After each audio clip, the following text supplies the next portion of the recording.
Okay, so here we have Skob versus ExExnine. This is the top match of our first Dissonance tournament. Skob has been playing for a very, very long time. He's very good. ExExnine has been playing for also longer than I have, also very good. So we're just going to see some high-level Wixoss, and right off the bat, we are already seeing a Madoka float being played. Emi, what do you think about this setup from Skob here, the Mikomiko, Madoka, and Earth? Yeah, so it's like there's always a lot of like those blue assists that people are playing, right? Like there's ExExnine that's playing Tamago. There's also like the new Eldora, but see that Skob's playing Mikomiko, so he's on 2 blue, which means that still probably want a 3-stop in this current meta, and who better than a blue 3-stop than Madoka. So definitely I see typically Mata in almost every blue setup, and then probably not hard to tell what I'd imagine that Skob is running for his pieces in this sort of lineup as well. Yeah, I think there's definitely been a lot of decks in the past who have played 2 of 1 color. You know, you've had like mono white before really Tama Clear was super popular. Mono white was the popular way to build Tama. You would play White Heaven, very powerful piece. Plenty of decks played cards like Red Zone or Summer Live Blues or even Death Deck, all of which very strong cards. We don't talk about Dance in the Lance. That card's not real. But when Dream Team pieces got really good, it became a lot harder to justify these sort of pair color pieces. And we haven't really seen a dual color deck or even a monocolor deck in a very, very long time in Diva. The closest is really Dash Anj, I guess, but even some variants of that wouldn't run double white, and even now, like with Burst Rush out, Anj isn't really playing 2 colors anymore. But here we see a 2-color deck, and I have a feeling, I mean, you know why that is. Like, why has 2-color decks become popular again, especially for like something like Mikomiko?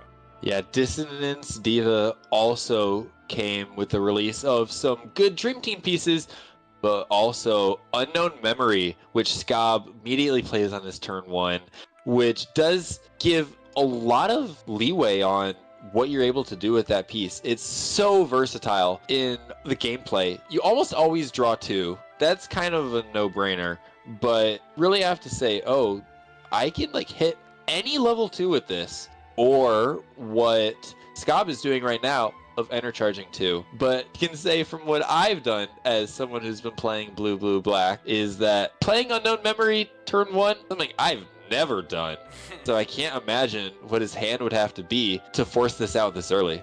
Yeah, like we see double extra at least is like sort of a benefit, but even though you're getting all this early hand stripping and you're reducing the options that ExExnine has for a turn 1, like you see what ExExnine discards there to the extras, just 2 level 3s that were going to be unplayable until 2 turns from now anyway. And meanwhile, Skob has cycled 4 cards into his trash, has already played one of his pieces, and has more cards than he can play. So he's going to play 2 cards, and he's going to have to discard per turn. And worse still, he didn't find a guard. There is no guard in hand, so even though he drew 7 additional cards this turn, that's pretty miserable because he's basically just completely thrown away his ability to shake up the tempo, which in Wecross is like a super important ability to have to suddenly change the card advantage dynamics with pieces and with assists. Yeah, but he is able to put out a pretty solid field where Nova does hit the Dissona, so she's an AK, and Pond Turtle, with all of the discarding that he did with the extras in turn 1, means that she's a 5k as well. So there's a lot less things that can hit her that might have before, like Wall Wolf, which I don't think ExExnine is playing in this deck anyway, but that is irrelevant. Musica, which he is playing, is irrelevant. Or what he plays right here, Palabi, is what's required to kill the Pond Turtle, where before he could just play Musica, play like maybe a Monkey's Paw if he has it, but no, he had to play the Palabi to actually open the lane. Not to make your entire point moot, but I think he did have enough cards that even if he didn't have the Palavi, he kills it with Musica because he played as Otamago. Oh, and then true. Enter charged 1, so he has 6 cards in hand. If he just plays Musica first, he has 5 cards in hand, which is only 1 less, so it still kills the Pond Turtle. Yeah. A lot of these new cards kind of have some of these things that you kind of think you know what happens, but it's like, wait a minute, it is a little different. Yeah. Dissona really kind of shook up some of the meta here.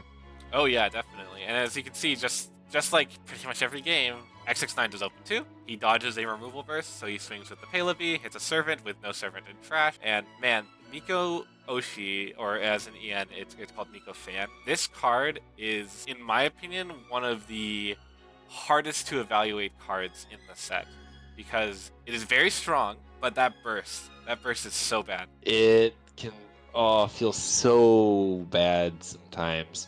Is like, sure, yeah, it can be a one-stop, whether it's just like, okay, ExExnine just doesn't swing with Tama, and it just stops 1 damage. But it also isn't removal. It doesn't give like discard value. ExExnine just swings anyway. Sure, it's frozen, but look at that. Another thing that just absolutely sucks is that you just get it twice sometimes. Yep. And freeze doesn't stack, so it's like, even though, yes, he froze it once, so now Tama has to wait an additional turn to restand and get another chance at an Elrig attack. Now that's been frozen twice, that's basically a dead burst. Just completely does nothing. If he had found the Servant when he dug 13 cards deep, different story, right? But he didn't. And that, it's just so rough. Yeah.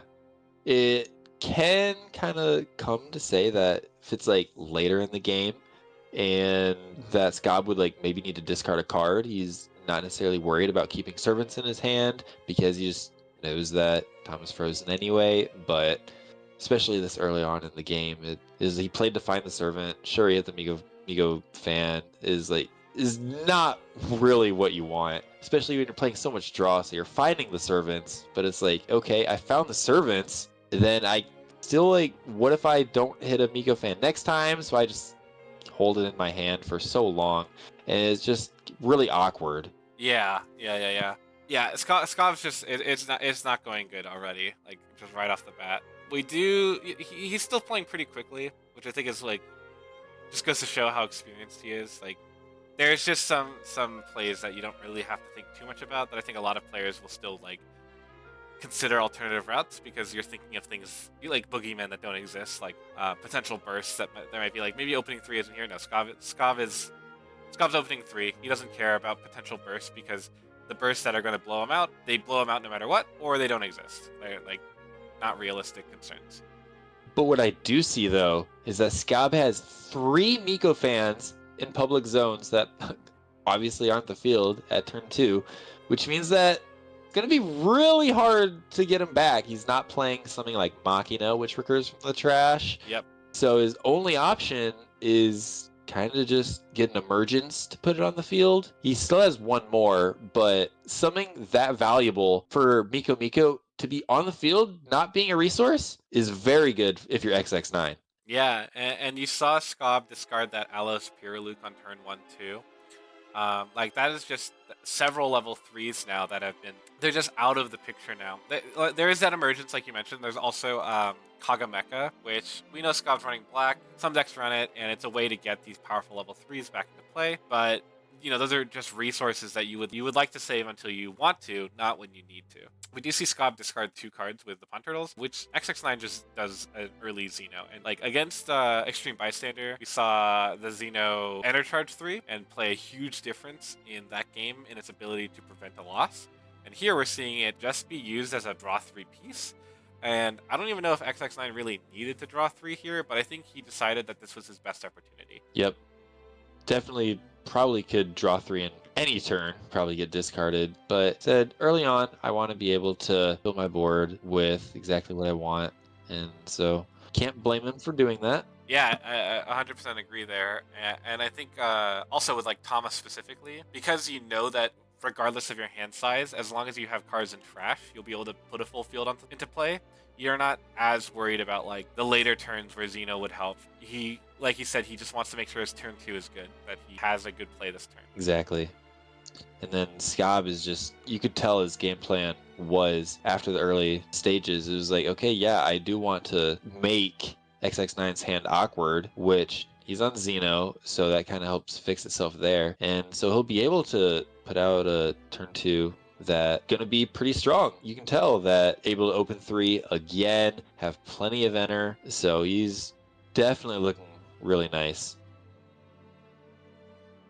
It looks like ExExnine was going to play Musica to kill the Pond Turtle, but Skob informs him that the Pond Turtle would still live because it actually has bonus Ah. power since ExExnine only has 2 cards in hand. There actually is a mistake here. And again, this is the first time that we're playing Dissonance. So there's a lot of new things. People are learning new things about the cards. Not everyone knows what every card does or how every interaction works. And when restoring the game state, Skob, very nice player, lets ExExnine take it back, put the emergence back in hand, put the music back in enter, but there is a one thing that they failed to restore, which is that pay lobby should be in the enter right now. It was used to pay for a musica that never came onto the field. So I don't think the players ever catch it, and that does mean that in theory ExExnine should have 1 extra enter this game. Decides that his play instead is to just discard the firecracker, or to play a firecracker, discard the emergence instead, and play an Ivy, play with no cards in hand, and just still field a full field. Yeah, and even with the Xeno cluster, or is out of hand, Yep. so probably a good idea to play that when he did. But I can also say that having that 1 extra white enter in particular when you're playing Dona could have come up. Yeah, we'll see if it ends up actually having an impact on the game. You can see how much enter ExExnine has right now, but don't be fooled. Enter can disappear very quickly in this game, even in efficient decks. Like we do see that Skob decides to afflict the Ivy here. I think this is probably the correct play because he's behind on tempo, and he needs to put himself in a position where he's ahead. But he does mill another servant, which is pretty unfortunate. Luckily for him, the Elrig is already frozen. Yeah, but he does it at Dia, which in a lot of circumstances is a great burst because down freeze 1, have opponent discard a card. But ExExnine had no hand anyway, Yep. so it was just a down 1. When that kind of comes to show, like with the blue burst, it's like, do you want the draw 1 or do you want the discard 1? The discard 1 could arguably be more effective, but it can just also whiff.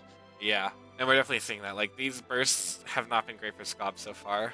But, you know, he still has 3 cloth. Like, it's not terrible. He still has Monica as a multi-stop, and ExExnine is now playing off the top of his deck for the rest of the game. Meanwhile, Skob has, like, no cards left in deck. He has drawn so many cards this game. Even Mikomiko, when she enters, draws cards because ExExnine can't even discard cards to prevent it.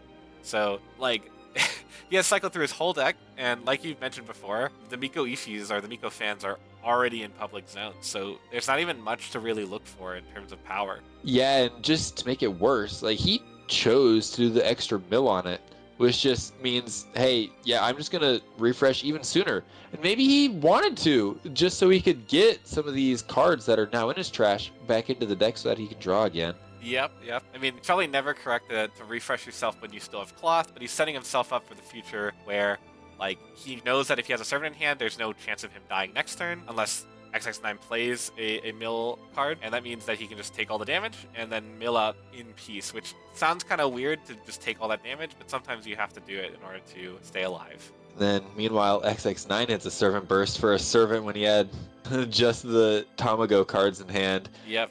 So it's just, man, Skob just completely getting so unlucky in this game. And yet, like you were saying, he still has 3 cloth, so does ExExnine. It seems kind of closer than what it's felt like. Yeah, like, I think ExExnine's turns have been fairly chill.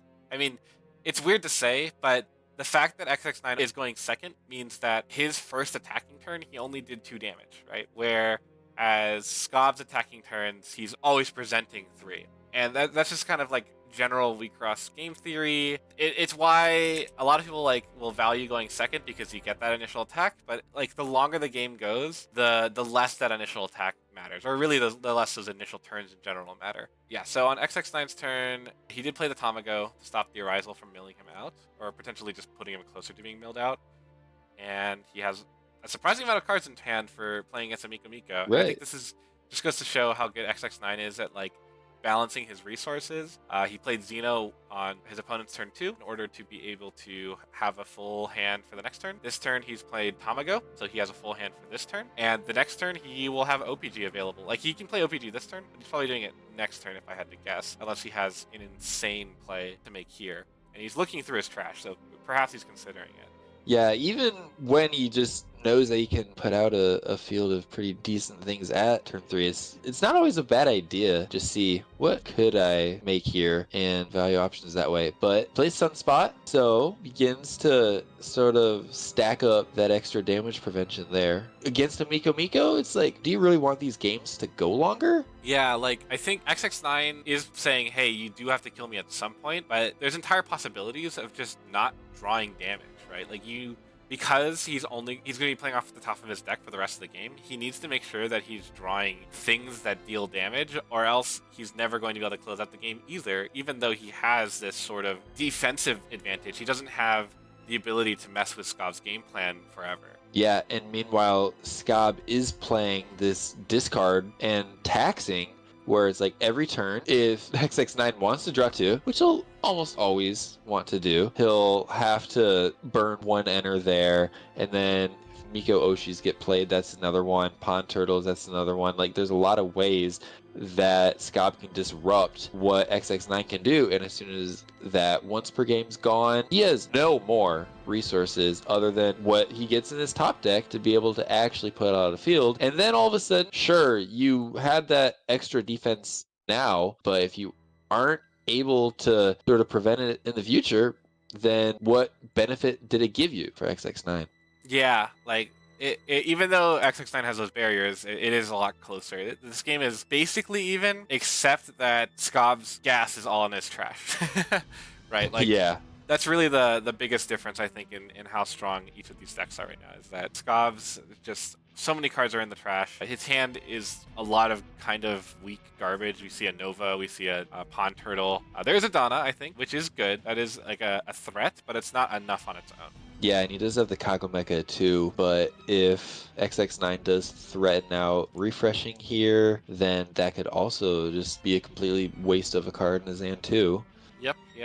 Yep. And we're looking here to see what ExExnine wants to do. He's looking through his trash over and over again, which really makes me think that he might actually use that Exceed 4 effect here and put on a powerful field straight from trash. You do it early, keep the cards in hand, and he does decide that he's going to use the Exceed 4. He found something in there. That's the winning play. Yep, and double Destro, man, that is Double a strong Destro. play. Yeah, and the Monkey's Paw does trigger its enter effect. He's milling himself slowly up, but he was probably going to be milled up by an Arisal next turn anyway, so he doesn't mind doing that. And meanwhile, he can trash the Arisal with Tama's once per turn, and then go to attacks and use Destro to trash the other 2 Signy. So he just opened up a full 3 lanes without giving a single enter to Skob. Wow, that something that basically only Tama can do, which is just so insane of a play to be able to make. Because, like, yeah, sometimes you can have some board wipes, but not in the way that he did it. And now is very dangerous for Skob because he's being threatened with 3 damage. He didn't get any extra enter to play with, so the most he can do with Monica is 2 stop, and then he has nothing left. So it's very scary. Yep. And Skob does end up hitting a Matcha Flaw Burst, draws the card, stops the damage, which is nice. And he hits another one, which this one just draws a card. And he's looking at his cloth or his deck, and he's deciding, hey, if I draw this card, how much more likely am I to mill out and lose my last cloth that I really want to keep here? And he's looking at it, and after a while he decides, yes, I'll freeze the Destro, I'll add this to my hand, and he'll guard the Alreg attack. So he's keeping this cloth alive, and he still has 1 card left in his deck, which means ExExnine will have to find some way to mill it, and he no longer has the once per game to get an Arisal from trash. So he's going to need to find an Arisal somewhere else, and that probably means either top decking it or somehow keeping it in his hand currently if he has one. Yeah, I can't remember exactly what he had in hand. But yeah, Skob realized that the Kagomeka isn't going to do him much justice, especially if he didn't want anything to play from his trash here. And then now it's Skob's turn to do his Exceed 4, and then bot deck a Destro. Yeah, and he's just looking at his hand currently. I think he does still have 1 more Kagomeka, and I think he just wants to... He knows that his play this turn is probably to play some group of level 3s and a level 1 to try and at least push some damage through. Certainly. Like in the previous turn that he had 7 limit, but he only put out a field of a level 3 and 2 level 1s. So definitely going to try to be playing something here that's harder to hit through when he only has one cloth left. Yeah, and I do think he drew like an Arisal this turn, and he still has that Donna, so his stuff is going to be a little bit tankier this turn for sure. And he also has the Enter to play with this turn, or rather on ExExnine's next turn to hopefully be able to 3-stop with Monica. Not that he really wants to, though, to be fair. Yeah, when you have one card in deck, one cloth, you want to try to take the damage and then don't take any refresh damage. So that's probably the goal. So he's probably not going to 3-stop if he has the choice. Yeah, he does play the Arisal out. He plays a Kagamecha and does pay for it. So that does mean he's down the Enter to full 3-stop with Monica, assuming that ExExnine manages to pull off a miracle like that and trash his whole field again. Plays a Pond Turtle. ExExnine, I believe, has 4 cards in hand, so we're going to see 3 of those be discarded this turn at least. Discards 1 to Pond Turtle, discards another from the Mikomiko effect. He has no responses, swings the Pond Turtle first, under, swings the Arisal, and this mills ExExnine out, which means that, and this is probably why ExExnine ended up playing the Exceed 4 earlier, was so that he could actually use it before he got refreshed. Yeah, good awareness by him. Yep, makes sense. He knew it was coming. Yep, they're just both checking the cloth now to see what bursts are left. And what's interesting about something like this is that despite there being a Signy barrier, this still trashes the cloth that was there before. So that means that ExExnine didn't stop the damage that the Arisal did, quote unquote, since it ignores the Signy barrier. Precisely. And so that does hit a Destro too, which is a valuable burst, being able to vanish a level 2 or less. So now into the Signy barrier for 1, and then also into the rig barrier. So those are gone. 2 cloth to 1. Both have the 3-stop assist. Yep, and I just want to point out there that ExExnine discarded a servant to the Miko fan's attack, which I think is that's a very smart play, because he realizes that losing the barrier here is okay because it means he gets to keep a more offensive card in hand, and he still has the Mel anyway, which can block both Signy and Elrig damage, while keeping the barrier would be nice because that means he can't get discarded off the servant in the future.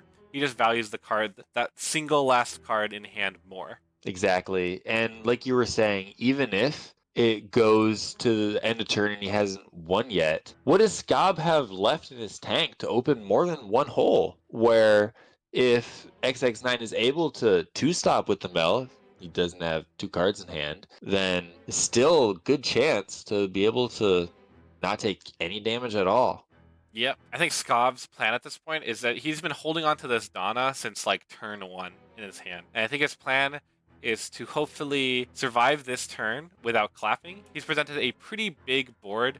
ExExnine only has 2 cards or 3 cards in hand. And if he wants to play a full field, it means that he'll have to play the cards in his hand. Skob has 6 cards in hand, I think, which means that this Pond Turtle is a 5,000 power Signy, which is very hard to play all of your resources and play a full field. Like, you would need like Firecracker, and you'd have to decline Enter, which means you're just in this kind of awkward spot for ExExnine, or at least that's Skob's hope.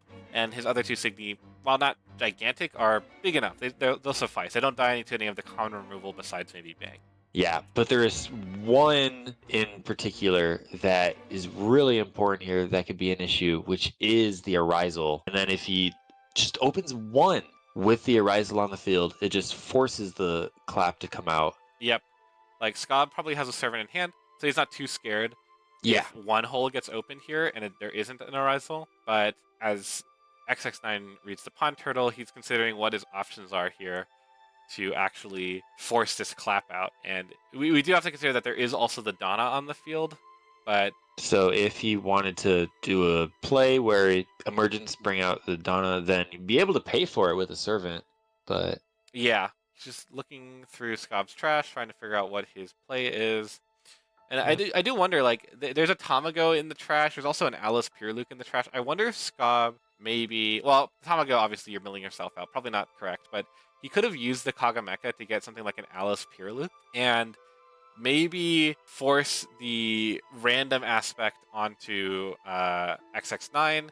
And there's also a line here with the Alice Purluke, now that I'm looking at how the last turn played out, where you can play Alice Purluke, you can discard a card to the Pond Turtle, and -3k the Monkey's Paw. Then you attack with the Alice Purluke, and you discard ExExnine randomly.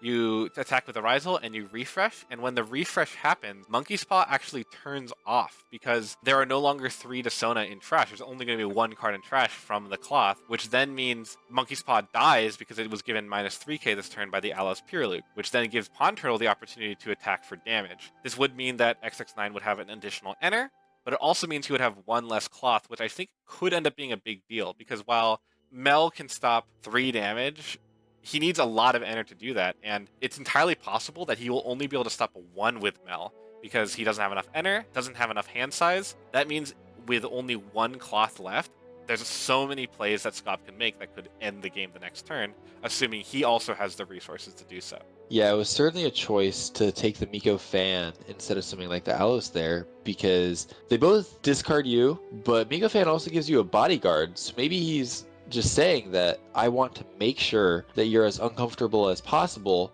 and that I live until I get another turn again, without primarily hoping that he doesn't have to use the clap. Yep, I think that plays a lot into what we were saying about, like, yeah, Skob probably buys himself an additional turn with the play that with the line that he ended up taking. Rather, it forces ExExnine into that uncomfortable position where he wants to make sure that he can multi-stop, and because the defense squad is there, he can't keep cards in hand to be able to pay for Mel. So he is in a spot where, like, if Skob gets 2 additional turns, then ExExnine probably loses. But I think the Alice play just makes it so that it only lets ExExnine have 1 additional turn. I think it's just as uncomfortable and also very scary. But you can see that he does play the Dona from the enter, so he is trying to force some damage that way. But Skob with 6 cards in hand, not totally sure how many guards are in trash. Yep, I think he has at least 1 guard in hand right now, but ExExnine going to attacks here, and it puts Skob in. Now, he's the one in the much more awkward position because, well, that is guaranteed lethal that ExExnine is representing if Skob doesn't clap. Yeah, like what we were talking about earlier is he is able to have the Arisal on the board and 1 open lane. Even if he didn't have the Donna there, it would, no matter what, force out the clap. So target the Arisal, because he would rather have the Life Burst activate instead of have it be trashed, and it's an extra burst. I do want to point out that how unlucky Skob was in this game. He hit a lot of bursts.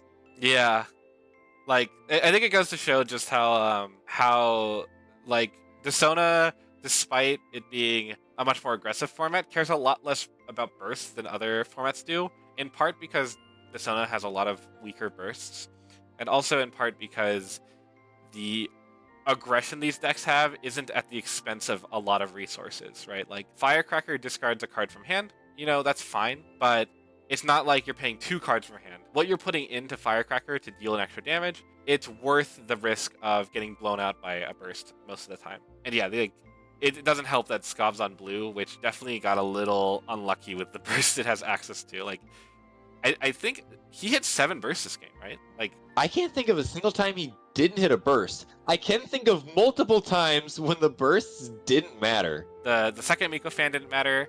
The first guard didn't matter. The Hope Dia stopped 1 damage. But it didn't discard. And then the second Matcha Flaw didn't do anything. Yep. And this extra, pretty nice. It means Skob gets to keep a guard, which does mean that ExExnine has to open a hole next turn in order to actually close this game out. And since he's playing Tama, that can be pretty easy. Yep.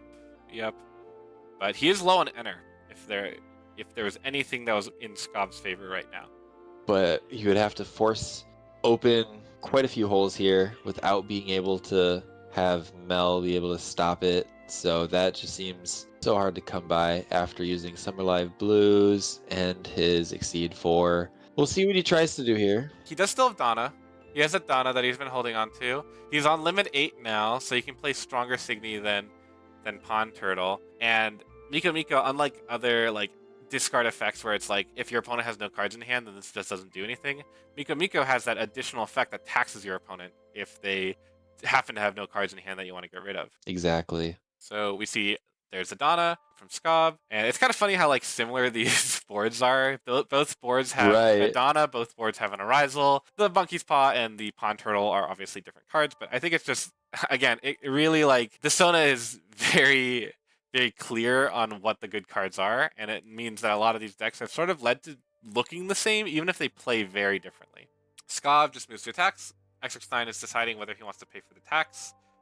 If he doesn't, he can only draw one. He decides not to, and Skob's wondering what his play is this turn instead in that case. And I think he realizes that his out at this point is that ExExnine doesn't draw the ability to play 2 Dissona this turn, which in turn would mean that he can't use Tama's once per turn. But fortunately for him, this Monkey's Paw does see 3 Dissona in an ExExnine's trash. It already saw 3 Dissona even before the Arisal attack. Yeah, now just thinking about how important this Monkey's Paw has been these last 2 turns. Yeah. What would it have actually been like if Skob made the play instead to Kagamega into an Alos and get rid of it altogether? Especially when it's been so important. When you play a discard deck, you try to always swing over your opponent's field so they can't play the whole field their next turn. That Monkey's Paw has just been there. That Pond Turtle has just been there. Not been able to get through it at all. Yep, and Skob just says, hey, if you draw Dissona Signy and you are able to remove my Pond Turtle, you win the game. And ExExnine hasn't, again, first week, so he just tries to do it with only 1 Dissona Signy on field, but he drew the fire card. And to be honest, I don't know how many draws were actually dead for ExExnine there. I think there were 2 Servants in Trash and 1 in Enter. So it's really just the last Servant, because the only spell that I saw ExExnine on was Emergence, which is just a Signy, right? Like it just puts a Signy into play. So yeah, ExExnine is able to win. Skob concedes before we even move to attacks because he already knows what's happening. And ExExnine is able to win. Yeah, I do want to point out how good of a play it was for ExExnine to realize that while you almost certainly always want to draw 2 cards on your turn, if he paid that enter, wouldn't have been able to use that Tama effect to just open a lane for free. He did draw into a Firecracker, so probably would have been able to clear out the Pond Turtle anyway if he drew another Dissona. Well, but you have to consider that Skob had a Dona on field, so that Pond Turtle was in 8K, not the 5K that it was showing that it was. So if ExExnine had paid there, that means Skob just doesn't swing, and there's not enough enter to, like you said, there's not enough enter to use Tama's once per turn. It just goes to show like how much these players have to be thinking in this brand new format where all the cards are brand new. There's not a lot of overlap from previous formats, and just like insane play and an insane foresight from both players to like set up these fields where like these specific plays are happening. Like again, based on how poor that early game went for Skob, that was a surprisingly close game and close finish.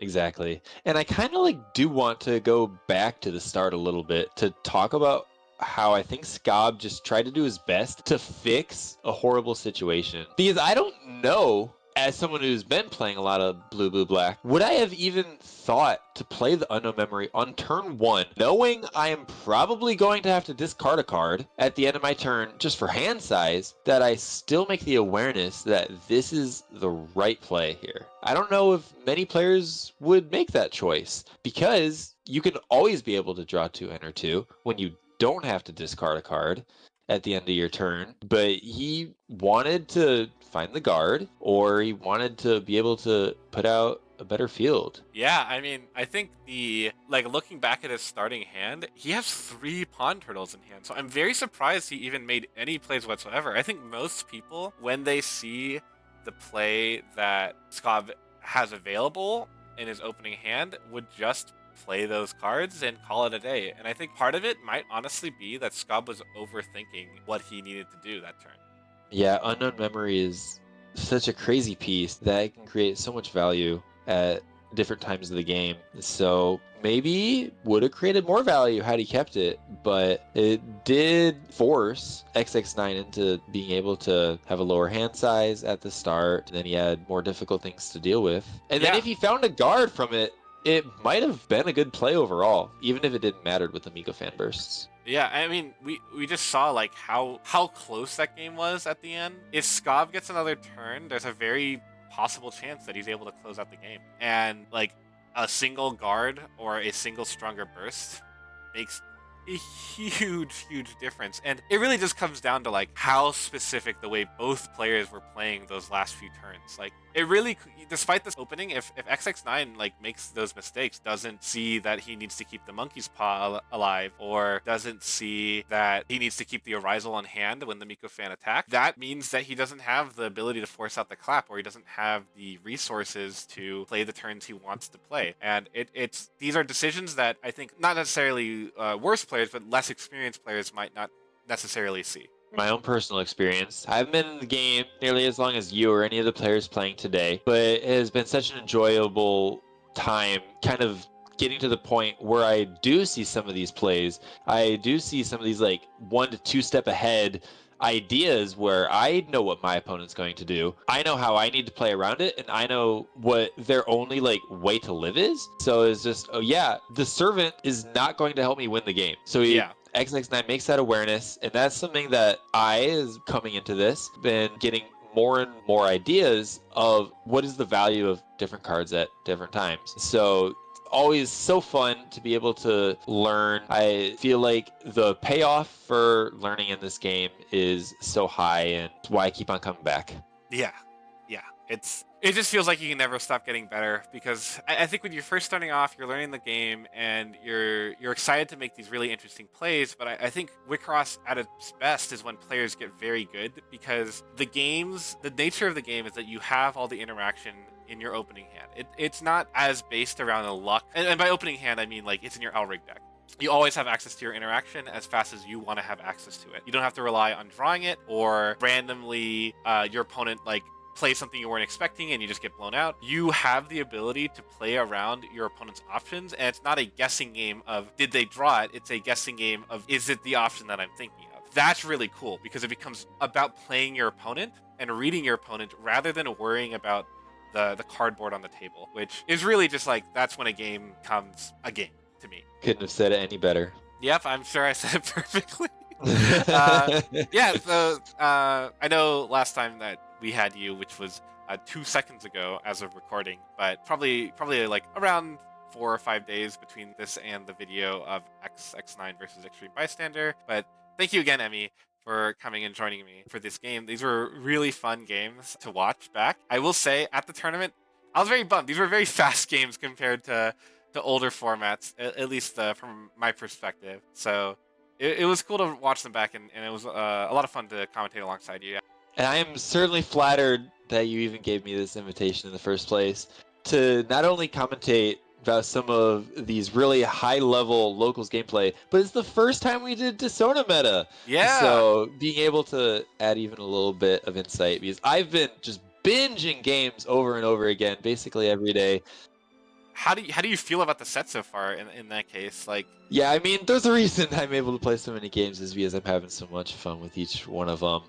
But this is kind of like the first set that I've really experienced that I wanted to be a part of, that has changed really the entire way we play. It completely changes like all of the deck building aspects, and that being sort of like finally in this sort of experience where everyone else is learning at the same time as me, where I don't feel like I'm just worse than everyone else too, is just, it's a great feeling. And so I appreciate everyone else who's helped me learn to get this far, like you, like Pigeon, everyone else from the North Carolina server that I'm in.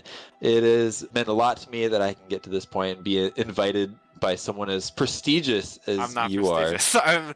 I am not. But yeah, I mean, I'm glad to hear that you're really enjoying it. Like we really haven't had a meta shakeup. I also have not been playing that long, but we really haven't had a meta shakeup in like pretty much the entire time that I've played. The meta shakeups have been single decks that are strong, like Sash. Remember, this is like actual new gameplay loops, new styles. A lot of new tech is being played. It's very cool. I like it conceptually. I haven't really found my stride with the gameplay yet, but I do find myself surprisingly enjoying Haneo a lot. I didn't think I'd actually play a Red Elrig, and certainly not Haneo, but I have been enjoying her. I know you've been enjoying her, and it just kind of goes to show like how how much there's still left with Diva. Like, obviously, we have the future knowledge of JP sets here in EN, like, so we know what's coming. So, lots to look forward to, and this game only keeps evolving. It's only going to get more interesting and more complex from here, which I think is overall a good thing.